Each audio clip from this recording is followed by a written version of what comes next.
I want to welcome Dr. Rhonda Matthews. And in lieu of reading an introduction, I find your background so varied and so interesting that the way I'd like to start out is what has been your journey from where you started to the here and now? I always find that that can be so fascinating when we start out a conversation.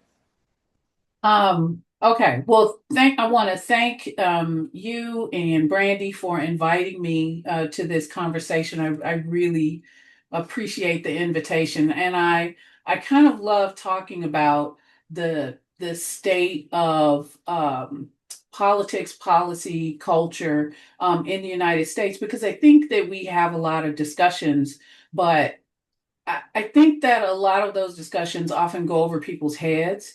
And part of what I like to do is talk about these things in ways that are accessible. So I really appreciate the opportunity to talk to everyone. Okay, so my journey is long and winding, and it is varied. My brothers and I have two younger brothers, were born in Los Angeles, California, and we left California. Our family left California when I was about 15. Um, we moved to Rochester. My dad's family is from Rochester, so we moved to Rochester, and and we lived there during what was the worst winter they've ever had. And so that was 1977. So that is the proverbial straw I think that broke the back of my parents' marriage, right? Like my mom was like, okay, I'm out. And so she moved us to her hometown of Starkville, Mississippi. So it was a bit of culture shock, right? But so that kind of began the trajectory of my life living in the deep south. Graduated from high school there. Graduated with my undergraduate degree from an HBCU there, Alcorn State University, and then I went and got my master's degree at Mississippi State University, which is literally right up the street from the neighborhood that my mom was raised in, and my mom and her siblings were raised in. And so, after that, I just kind of bounced around. I lived in New Orleans for a while and worked. Um, I worked in South Carolina for a while. So it it it was a bouncing existence. I went from job to job, from to places to jobs that I liked, and places that I ultimately wound up liking. So my undergraduate degree is in English literature. My master's degree is in counseling. And the last big bump I took, the last big change that I took, move was to Oklahoma City, to work at the Oklahoma School for Science and Mathematics. And one of those people is on this call. I saw your name, Dipti. Um, and so after about a year, it was a little bit more than a year, I decided that it was time to go and work on my doctorate. So I went to University of Oklahoma, right up the street, and worked on my Ph.D.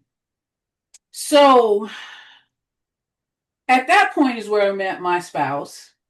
Um, we married in 98, and right before we got married, we went into the job market. We each went into the job market. My spouse is in was in higher education. I started teaching as a graduate student in sociology at the University of Oklahoma.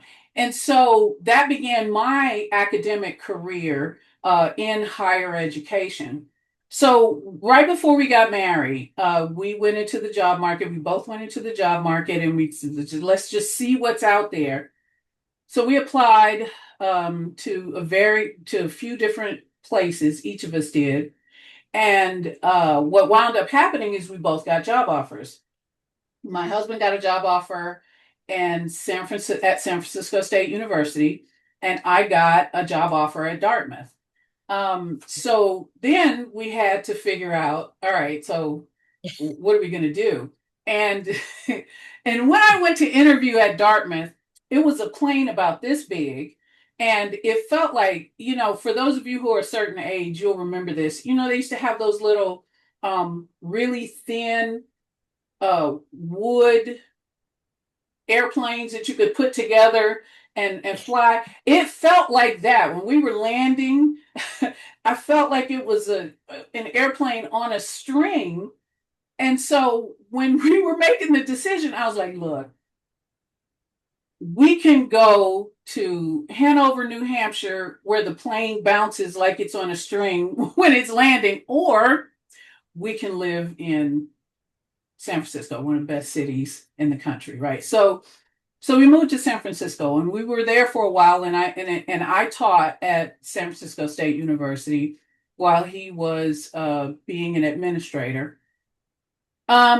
But then after about 3 years, that was our honeymoon. We literally considered that the 3 years that we were in San Francisco our honeymoon, because we love that city. But nobody can afford to live there now. And so we went into the job market again, and then he again got a position offer at a small college here in northwestern Pennsylvania, called Allegheny College. And so from there, that is what anchored us here in Northwest Pennsylvania. I started off working as a professor at Allegheny, but I also was in student affairs. I was the diversity affairs officer. I was a sexual harassment officer. Before I actually started working at Allegheny, I spent some time working as a therapist. I actually put my counseling degree to use, and was a full-time therapist, mostly of survivors of sexual assault and childhood abuse. So um, a position came open at a nearby public institution, which was at the time called Edinburgh University, um, which is now called Penn West University.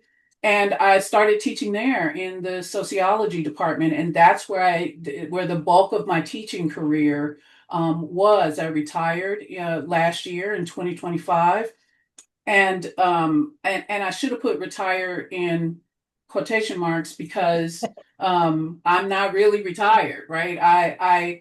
A former student of mine started a nonprofit here that she wanted me to help her with. And that's what I'm doing now. It's called Erie's Black Wall Street, and it is a community development nonprofit that works on the redevelopment of Black and Brown communities here in Erie. That is the truncated, very truncated version of my journey. I have Oh, one quote unquote child. She is 26. Um, I have one spouse. He is not 26.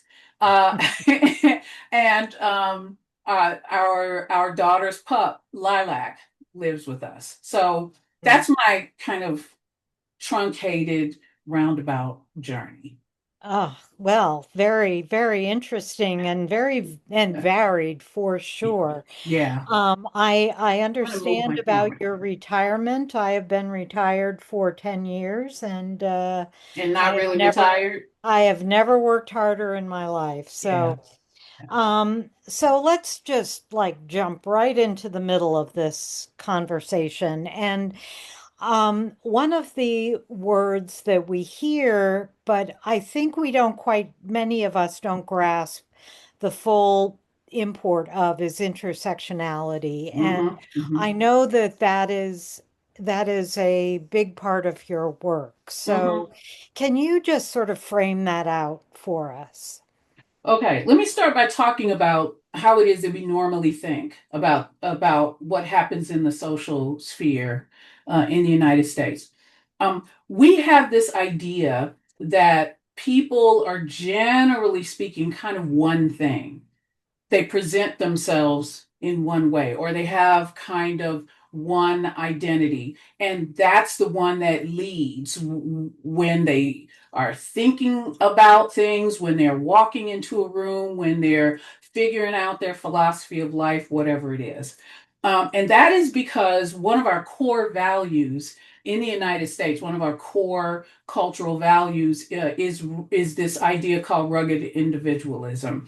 Mm-hmm. Um, which it is which was really brought to us during Herbert Hoover's inaugural address. He talks about how the American is this, has this rugged, individualistic view, and that we just work hard as individuals and we get to do things and be rewarded because we are so deeply steeped in our individual work selves, the ways in which we present ourselves.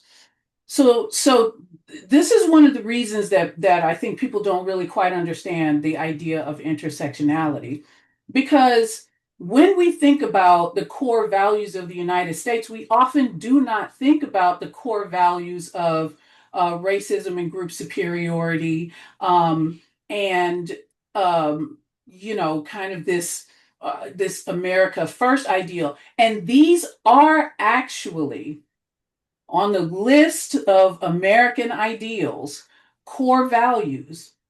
Those are there. They are. And this is not an opinion. This is actually a matter of research. And so when you think about some of our other core values, such as freedom and democracy and free enterprise, leisure, those things make sense to us as core American values.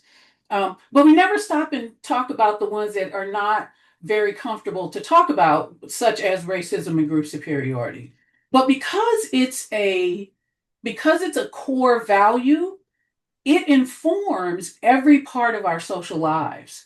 Mm-hmm. It informs the way we think. It informs the way we build in our institutions. It's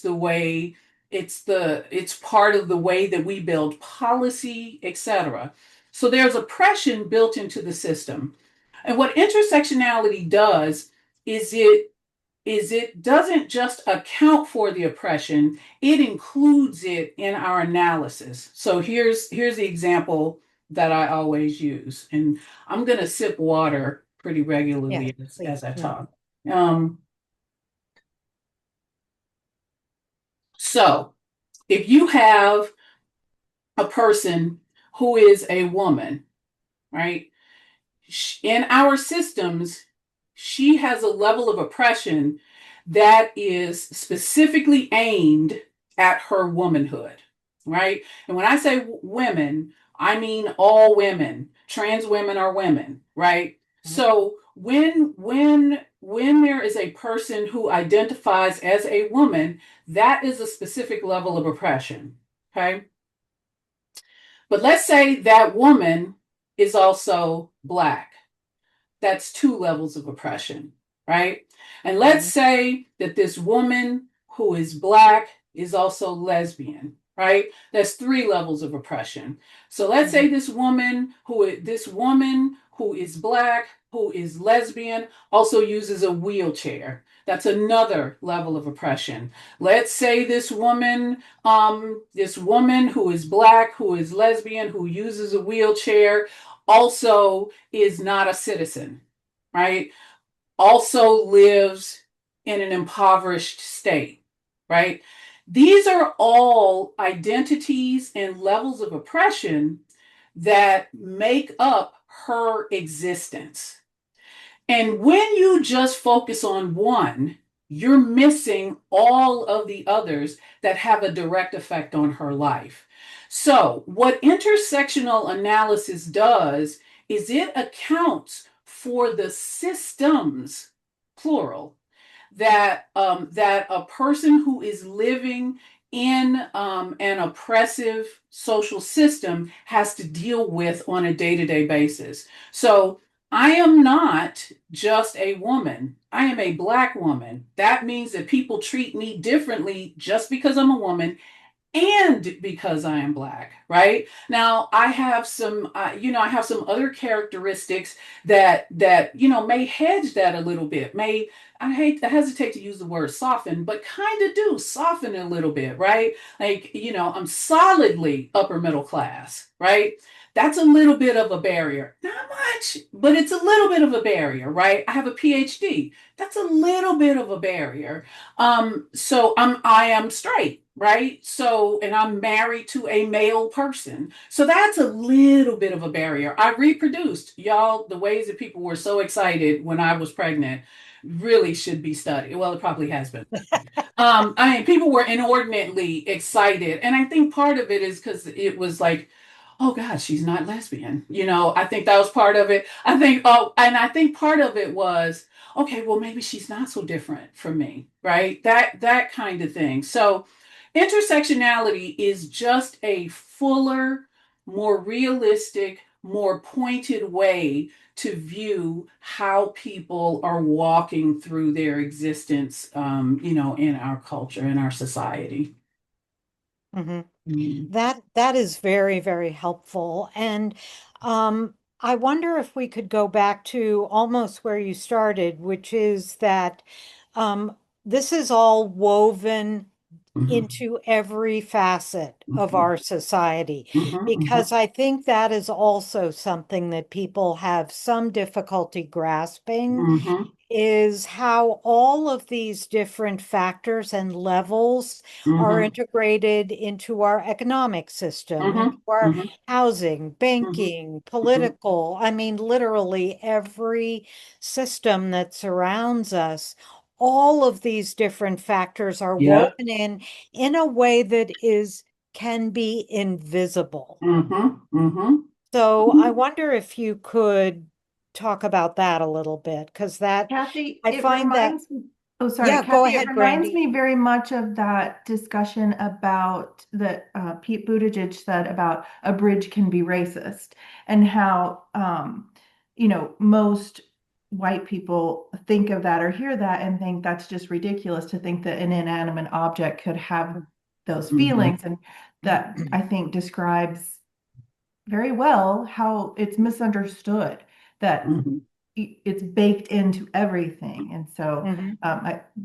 just that description of it, I think, is what many, many people are missing. Well, and so I say this to people all the time because I really want folks to understand that for the vast majority of people in the United States, and especially for people who identify as white, the entire system was designed to hide the torture of Black and Brown and other minoritized folks from you. It was designed that way because no decent human being could look at the kind of torture that oppressed people go through and stand by it. They couldn't. So, what has to happen is that in order for the system to continue to work in this way, it has to be hidden, it has to be obscured from people who would rebel against it, right? Um, and so it is, in fact, invisible to a lot of people because when we talk about the ways in which we were raised, what we're really talking about is socialization, right? We're talking about the things that we're talking about our operating software. If you own a Mac, that's a Mac OS operating system. You don't know anything about it. Nothing at all. You open your computer, you start typing, and then every now and then, when Apple sends you a notice that, oh, there's an update coming tonight, you're ready for that, but you don't even know when the update comes. You wake up in the morning and your phone is updated, right? If you're working with a PC, that's Windows, right? That's an operating system that you don't think about. Well, that's what socialization is. Socialization is your background operating system. This is the thing that tells you what is good and right and acceptable in a society. So you don't question it until somebody does something other than what you've been taught. That's the only time it kicks in. And often it doesn't kick in for people for them to evaluate their own thinking about it. What kicks in is that that person is wrong. That person is doing it wrong. Right? So here's an example I'll give you. Everybody remembers the first, when you were a kid, the first time you had dinner at somebody else's house.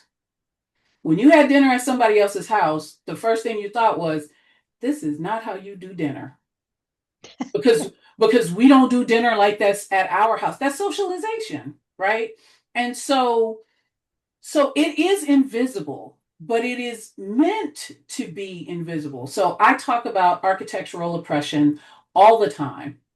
So these structures that people put, that cities, municipalities put in public places to keep people who are homeless from being an eyesore to people who are not. Benches, metal benches with slats in them, that's meant to make it uncomfortable for a person to sleep in. And then if you put in the middle of the bench, another An armrest, armrest. quote unquote, that's to keep people from sleeping on it. In Pittsburgh, there are buildings downtown that they have little alcoves just because of the architecture of the building. There's a little alcove there. Rather than leave it bare, they literally put spikes. There are Oh. these spikes that look like this. They're usually meant to keep birds off of Hmm. buildings. They put them in the concrete on the ground in places where people who are homeless might sleep, right? And what most people say is, well, they shouldn't be sleeping there anyway, Hmm. right? We don't. Why don't they get a job, right? Without the discussion about how, do you know how close you are to being homeless? So these things are designed to live in darkness, right? They are designed to live in the ignorance of the people who would rebel against them, right? Hmm. There are not enough minoritized people to make that change. There are plenty of really decent human beings who are white who could, but why would you if your socialization has taught you that there's something wrong with being homeless? There's something wrong with them, not the system. There's something wrong with them. Hmm. So that's part of this too. That invisibility is what, and that silence is what keeps these systems going in the ways that they are. Hmm. Yeah, I have discussed it as living inside a frame. And we Mm-hmm. literally, the frame is constructed of your childhood, your community, your parents, your school, your education, all these things.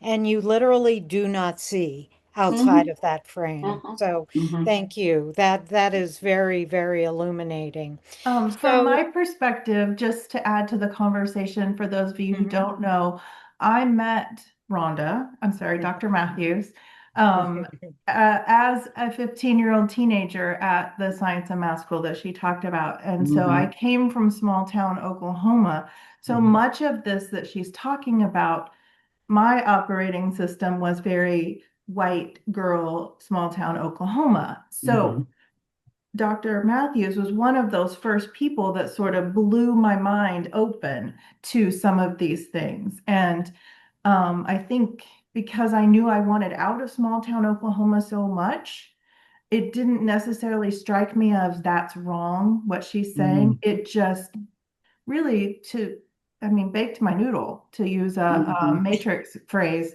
Um, and I think about it, I think about you, Rhonda, so often, and how lucky I was to have met you and had my mind opened so much, because I think much of the work I do now is traces right back to you. Mhm. Thank you. Thank you Mhm. for saying that. Oh, that is, yeah. And, just thanks so much to Brandy for bringing Rhonda to our attention so that we could have this conversation. So we have transverse time here. Um, Now, one of the things when I was prepping for this conversation, Hmm. I went online and I saw an old TEDx talk that you gave that Hmm. really affected me a lot. I really loved it. You talked about the girls to women and Hmm. how girls are literally not taught to be women, Hmm. and are not taught to be able to say no, basically. Hmm. Can Hmm. you, I mean, is that still part of your work? I just thought that was so incredibly illuminating. It it is becoming again a part of my work. Because I don't teach at institutions anymore. Hmm. I've been looking for ways to begin teaching again, but in community spaces. And I have here in Erie. I've started a women's work lecture series in which we're going to be talking about those kinds of things. I gave the first one a couple of weeks ago, and the title of it was.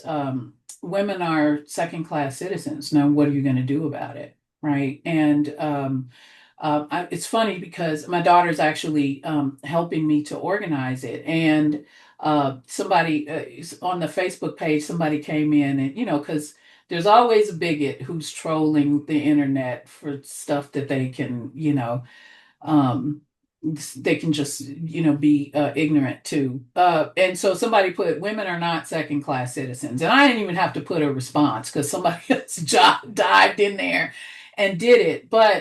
Um that's a case in point, right? So yes, my work in that continues because my mother believes that, she has these moments where she thinks, I don't I how did you get like this? Right? Like she thinks that she didn't have anything to do with it. But yeah, she did. And she can't recognize what it was that I latched on to in her being, but I do, right? And so it was very important to us when we decided to try to have a kid. It was very important to us to talk about how we were going to raise that kid, and we talked about all different kinds of things, including gender, like what was gonna, and part of it we had to talk about because I was a geriatric pregnancy, and they really should retire that shit. I was 37 years old. I was not geriatric. Anyway, but medically speaking, I mean, I was, and so we had to talk about, before I even got pregnant, we talked about, well, what if we have a kid who has a disability, a physical disability? How are we going to deal with that? And so a whole host of things, but the thing that we perseverated on was, what if it's a boy? And here's why we perseverated on that. Because neither one of us are stereotypically gendered people. Like my husband is not a, nut scratching man, right? And I am not a frou-frou feminine woman. So, and we walk the path of equality and freedom. And what we were concerned about was the ways in which our society really, truly does not let male children or men adults be fully human. They beat it out of them, they torture it out of them. And those folks wind up raping people and abusing children and stealing money and becoming president of the United States and becoming the head of the military and all that, and doing horrendous things. And what we knew was that if we had a boy, we were going to teach that kid all of those things in our household, but they had to leave our household, right? And we just didn't know how they were going to deal with the rest of the world, right? We knew how hard it would have been if we had had a boy. And so we had a girl, and that's one of the reasons that we did the gender determination very early, so that we could prep ourselves, right, for being a parent to this child. But then, when I knew that she was a girl, I knew, and my spouse knew exactly how we were going to rear her, right? We were going to rear her with boundaries. You set boundaries and you stand by those boundaries, right? And no is the favorite word in the English language. So for me, it's still a part of how, not just how I view the world, but how I approach my speaking about things, my lectures, my workshops, etc., because it has to be. I think it necessarily has to be. There can be no change if we don't draw boundaries. And I felt like it was necessary to do that. And I think I was right about that. hmm Mhm. hmm Yeah, thank you. So let's talk about diversity, equity, and inclusion, Okay. um, of which is another framework that I just have such feelings about. On the Yeah. one hand, I mean, I take to heart what Stacey Abrams said, which is Hmm. diversity is the amazing tapestry of our society. Hmm. Equity is that everyone deserves a shot at the American dream. And Hmm. inclusion is that we all deserve a seat at the table. And, Hmm. that is a wonderful expression. Hmm. But um, we have definitely seen that many organizations have pulled back, Yeah. but also many of those organizations were never really embracing that concept to begin with. Hmm. Hmm. So what do we do with that knowledge? And um, my natural impulse, it's like I will not be intimidated. Hmm. You will not tell me not to, use those words. Hmm. Um, and I will be loud and proud, but how do we address that situation in our current, American condition right now? I think we have to address it by going back to the beginning. This is not a country that was founded on freedom. Right. It's not. Nor has it ever been. Let us think about the framers of the Constitution. Most of them owned slaves. They owned other people as property. How can you write in the sacred document, of the founding of a nation about freedom and justice for all while you own people, right? So I think we need to start there and stop telling lies about the framing of this nation. It was founded on genocide and slavery and rights for rich men, point blank, period. We need to stop thinking about and talking about the American experiment as something that it was not. That's a fantasy, that is a fiction. And that fiction has allowed for those very same behaviors to continue throughout the history of the country until right now. Okay. Slavery still exists in this country. hmm It is codified into that document that I just talked about. Hmm. The 13th Amendment allows for enslavement upon incarceration. Yes. Okay. We are not a free country. Now, if let's okay, let's put all that stuff aside. Let's just talk about what's happening right now in this country.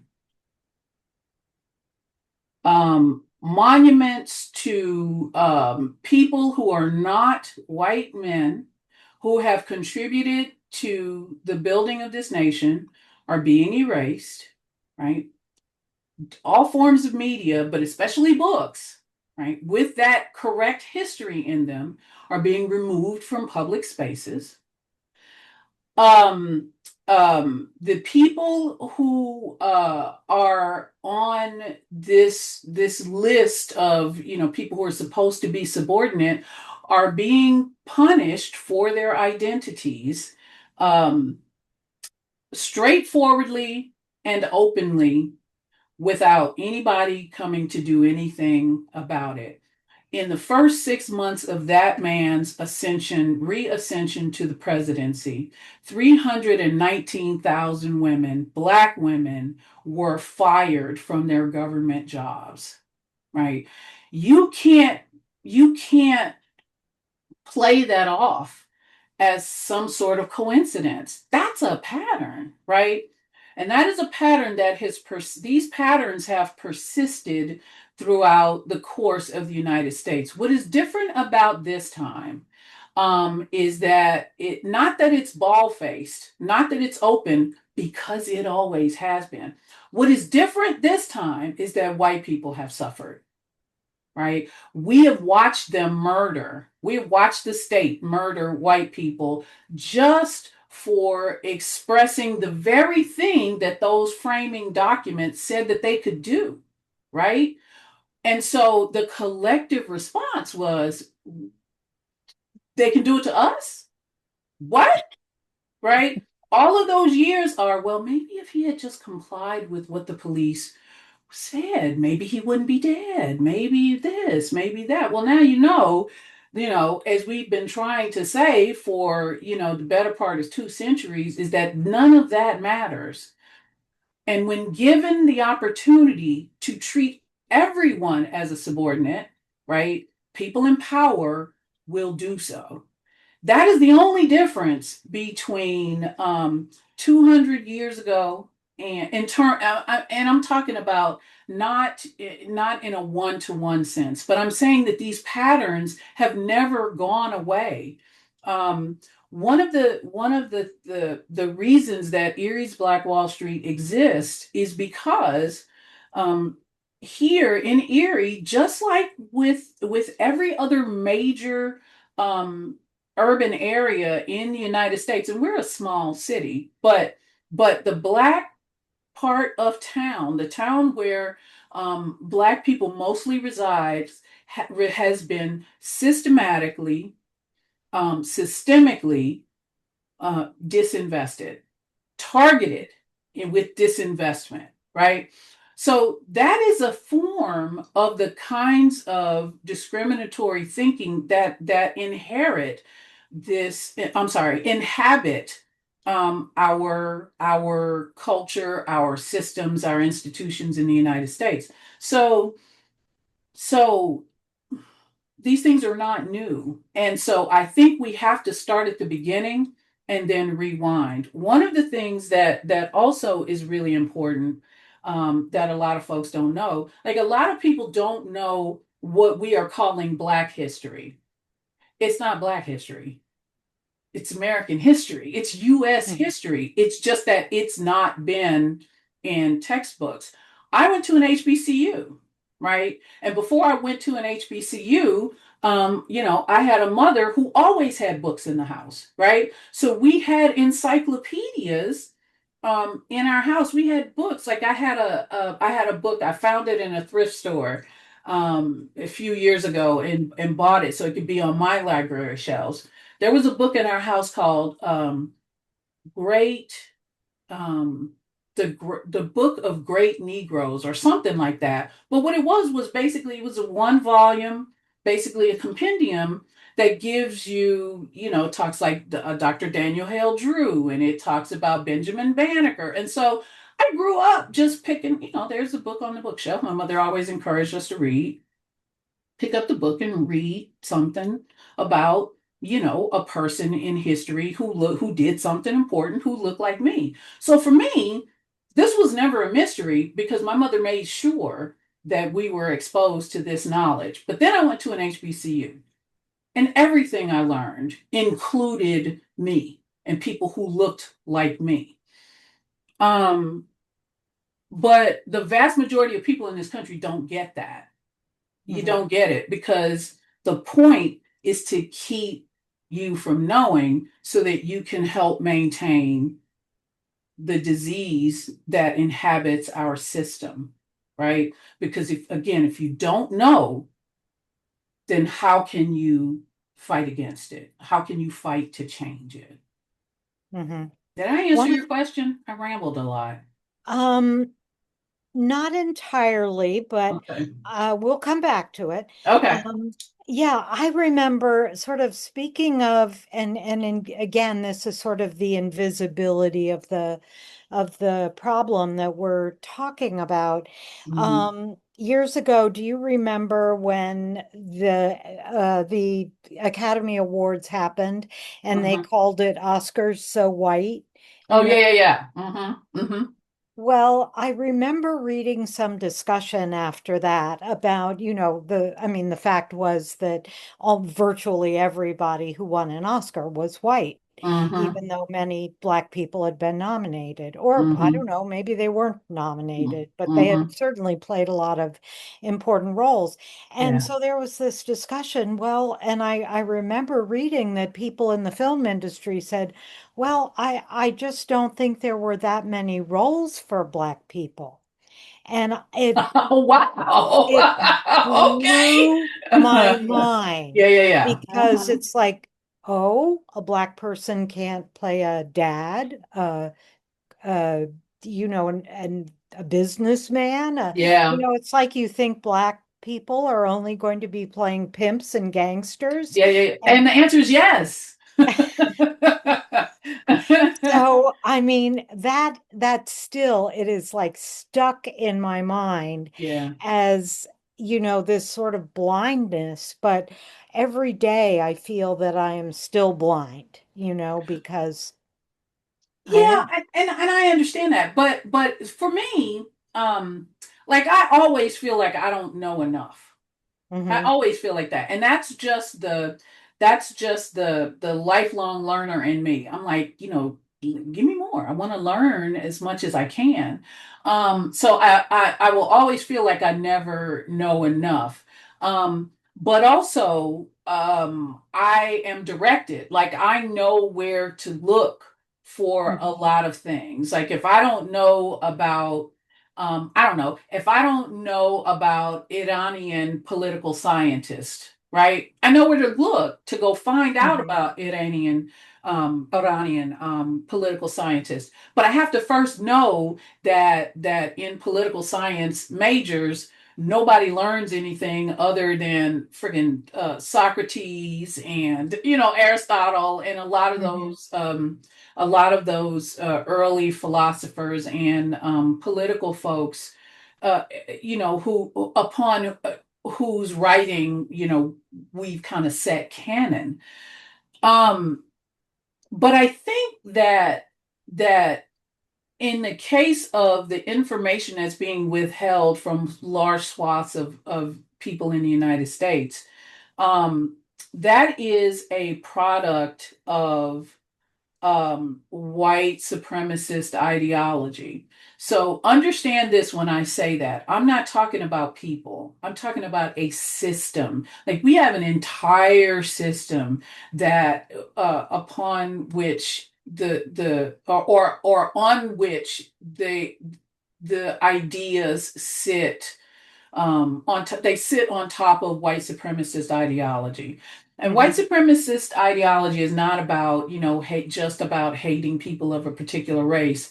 It's about oppression across the board of people who are not deemed as acceptable, right? So when people talk about homophobia, they're talking about white supremacist ideology. When people talk about misogyny, they're talking about white supremacist ideology. When they blame poor people for being poor, that's that ideology that comes through all of our systems, right?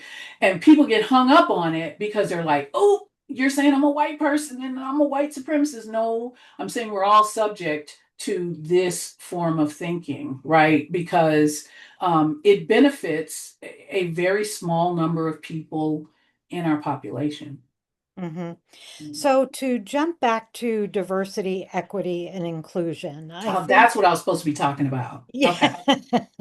Is there a positive model that we can use? And here I want to switch. We're in the last 10 minutes or so of our conversation. So I want to see what I want to try to weave into our conversation what we need to do, what we need to weave into our lives to really embody or start or at least try to embody the positive values of this diverse country that we are in and society that we are in. So, Okay. can we start turning to talking about what path we might want to follow at this point? Okay, so I'm going to say something that I often say to people, but I recognize that it makes them uncomfortable. I do. So, but I'm going to say it anyway because I think you all need to know that the white people don't know, y'all don't know your own people. hmm You don't, right? And we do because because and when I say we, I mean minoritized people, all right? hmm Because we are not invited into your homes.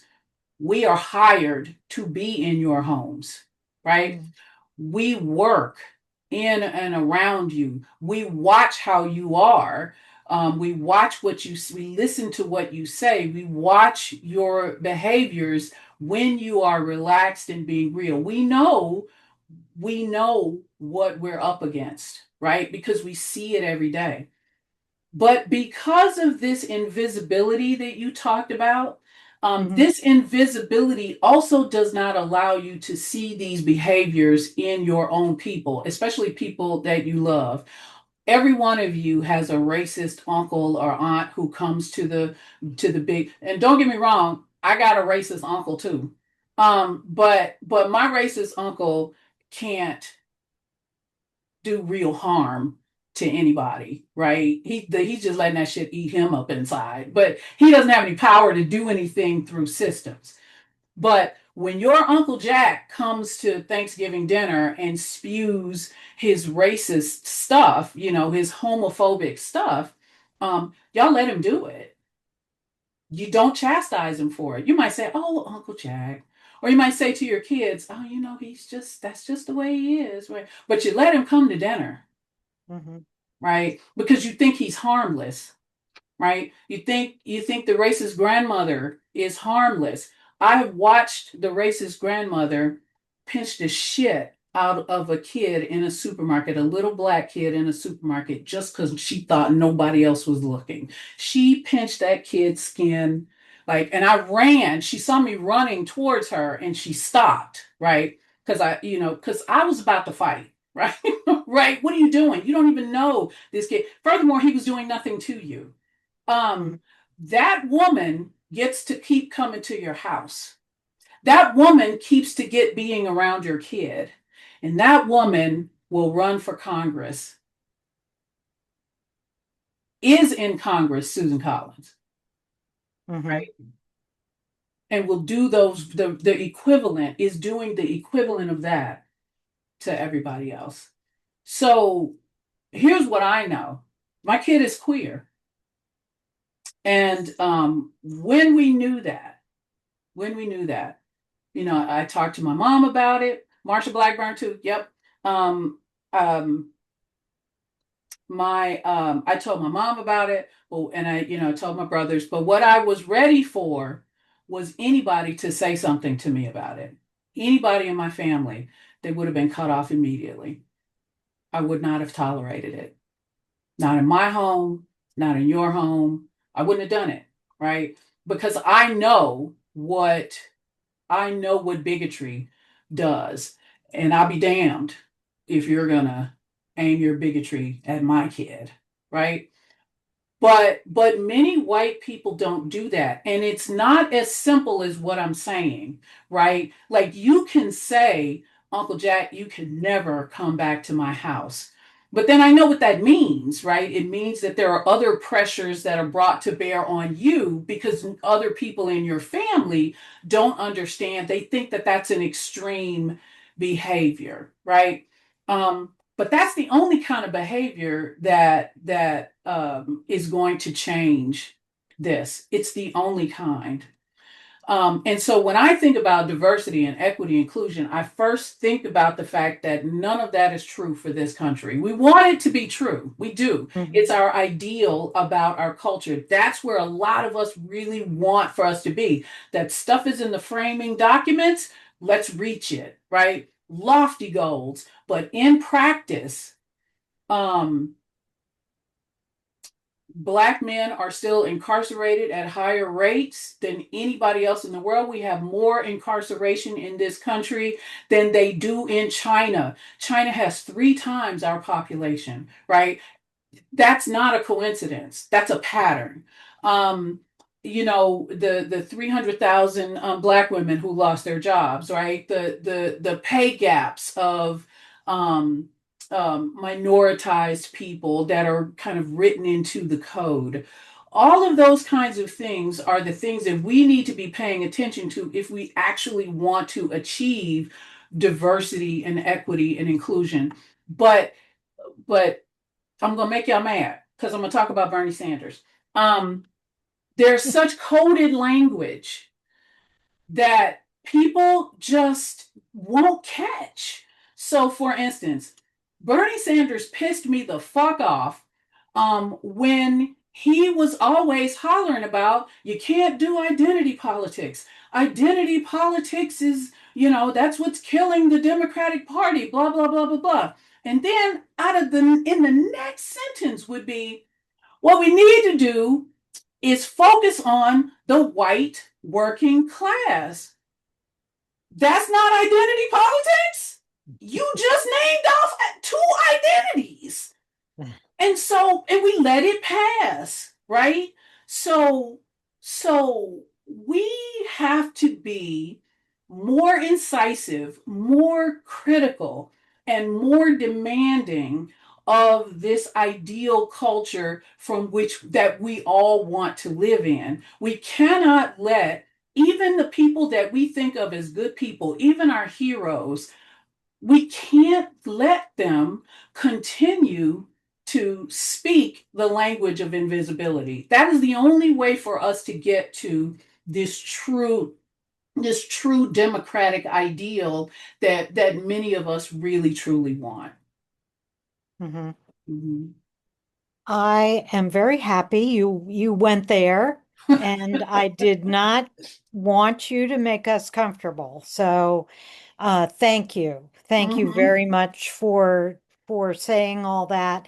And that is that really, really speaks to the heart of what I wanted to, what I was hoping we would get to, which is Yes. the so many ways that racism and hierarchical Mhm. hierarchy is woven into every single It bit is. It of is. our society. Mhm. Mhm. So, and so many things that we say without even thinking, or Mhm. think maybe without saying, Mhm. are part of that. And Yeah. so So here we are at the end of our conversation. Mhm. What words of wisdom do you want to leave us with? And you absolutely do not need to make us comfortable. Okay. Um, so listen, y'all, so there are 2 things I think. One of them is that so I am 64, and in the organization that I currently work, and on the board of that organization, I am the oldest person in our group. Everybody else is at least 30 years younger than me. So, but I see, and also let's not forget that the founder and executive director of the organization that I work for used to be a student of mine, right? And I am her subordinate, right? So when we first started the organization, what I said to her is that you can't put me down as a founder. I know I was here at the beginning, but you can't put me down as a founder.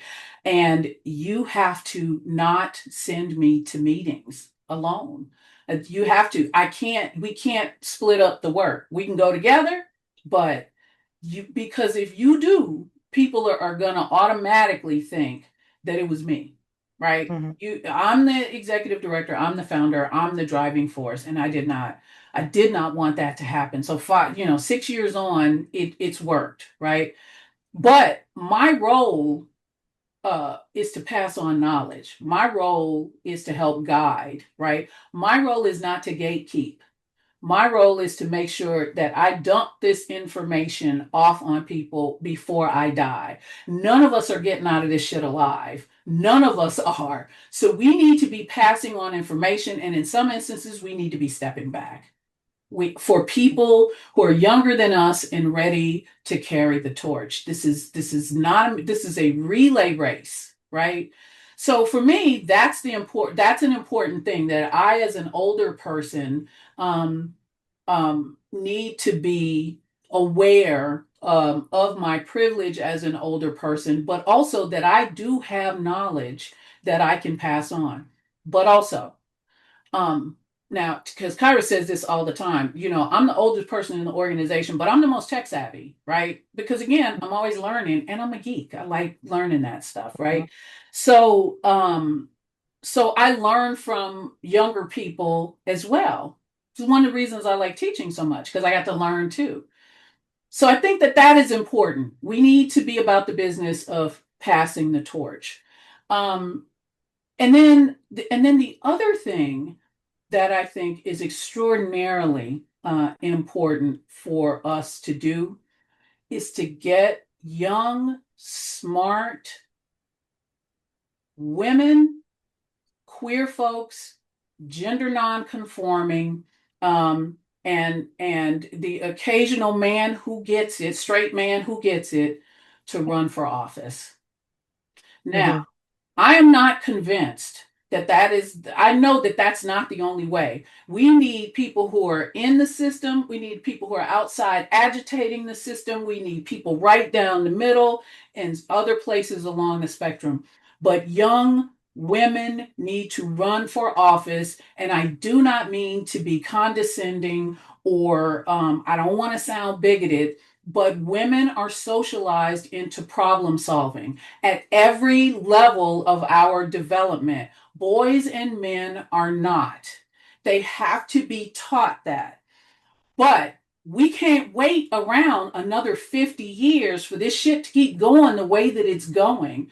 Young women have to be in office and they have to be mentored and taught so that they can be good representatives and policymakers, and they can put the problem solving skills that gender socialization already gives us to good use for the good of the nation. That's what has to happen to fix this, y'all. Right? And that's the best way to do it. That is the one that has the least amount of violence. That is the one that is the smartest. That is the one that is longest lasting. But that's the one that's hard because people keep saying, well, yeah, I mean, women don't want to run for office because they know what's going to happen when they run for office. Like one of the things that I hear people talk about the most is that, well, I kind of had a life, before I settled down a bit, kind of have a high body count. I was talking to my mom about this one time and I was telling her this is one of the This is one of the issues I want to deal with. Because my response is, okay, but so how many people did you fire? 20, 25, 100, however many it is. How many is it? Okay. Listen, do you have their addresses so you can go get their signatures on your petition? I mean, we have to break these barriers so that people who are about the business of service and problem solving can be in decision making seats. Mhm. Those are my answers to this. Well, thank you. And to make you feel better about joining civic engagement and beyond voting when I know it's late where you are, we have a fellowship program and we help people ages 16 to 22 Good, to become active in civic life. good. And we have done 4 sessions. We're about to Mm-hmm. do our fifth. And these kids have given me life. And I Mm-hmm. know, Brandy, you feel the same way. Mm-hmm. They are the smartest, and some of the high school kids, I'll tell you, they are incredible. And they're Just, ready. They're ready yeah, to, put me in, coach. They're yeah, ready. Mm-hmm. exactly. Mm-hmm. So anyway, I could not agree with you more on that. So, oh, thank you so much. You're This has been a welcome. great conversation, and I have seen so many, so much love for you in the chat and appreciation. And thanks for speaking to us tonight and also speaking from the heart and sharing your wisdom. So I'm so glad we invited you, and I thank you so much. Thank And you all. Brandy, also, thank you for bringing Dr. Matthews to our attention, and thank you for being who you are on our team. Aw, thank you. Thank you all so much. And I really keep up the good work. It's hard work, but it's worthy work. And I want to thank you all for doing that because a lot of folks have just, put their head under the they pull the cover over their head and they just disengaged and I'm not blaming them for that because I certainly understand it. It's a Mhm. fire hose of Yeah. really truly awful stuff that we're Mhm. having to deal with every day, but we have to get up and Mhm. we have to do this. There are people who are younger than us who are counting on us, and there are people, there's a whole other generation, generations, right, plural, who need us to be in this fight in whatever way we can. That doesn't always mean that you're the person out front, marching or whatever. You could be the person who's helping to plan things. You can be the person who makes lunches, or, I mean, everybody's efforts are important in the fight for change. And so I thank you all for what you're doing and for being engaged because it's pretty Mhm. easy to be disengaged. But that's not the way things change. So, Mhm. so thank you all really, and thank you for participating. I look down every now and then and see something in the chat, but so thank Yeah. you for engaging. I really appreciate it. Yeah, we like to have a good chat going. That's good. So yeah, thank you so much. And hopefully we'll stay in touch. Reach out Yes, whenever. absolutely. You have my contact information. I do. And you have mine. Yes, So, I and do. Brandy's, I'm sure. Yep. Oh, So, yes. okay. All right. Good All night. right. You all have a good night. You Goodbye, too. everyone.